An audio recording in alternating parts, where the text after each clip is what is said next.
Former Afghan MP Mursal Nabizada and their bodyguard have been shot dead at her home in the capital of Kabul on Sunday. Nabizada was one of the few female MPs who stayed in Kabul after the Taliban seized power in August 2021.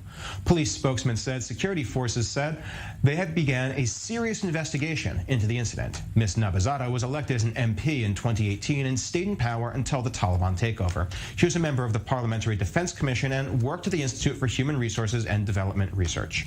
We are joined in studio by Pia Stepelbach, I-24 News correspondent, for more on this story. First off, tell us who exactly this MP was and how significant the event here is.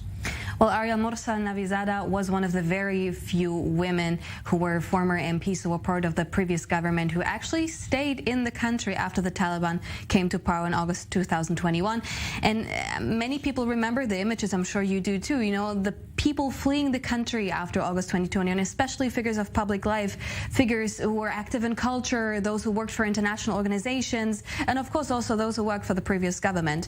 Now, women since then are more and more banned from public life.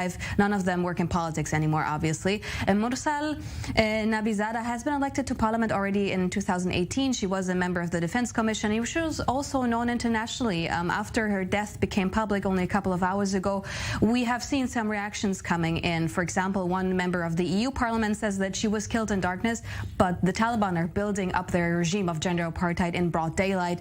Another former member of the Afghan Parliament said that he really hopes that her death will not remain without consequences. But Ariel, the question here is, what can we actually expect? Will there really be consequences? You know, the Kabul police has announced an investigation, but you know, the police is subordinated to the Taliban regime, and nobody's really optimistic that this will actually be investigated because the Taliban have no interest in looking further into a case like that, because Mursal Nabizada is she represents all that the Taliban do not want to see in Afghanistan right now. She had power. She was a woman who had power. She was in public. She spoke out. She was not afraid. She even remained in Kabul. So this is actually what has become fatal to her. But this is another devastating sign for Afghan women, for those who were active in public life and who also stayed in the country, although there are not a lot, but there are women.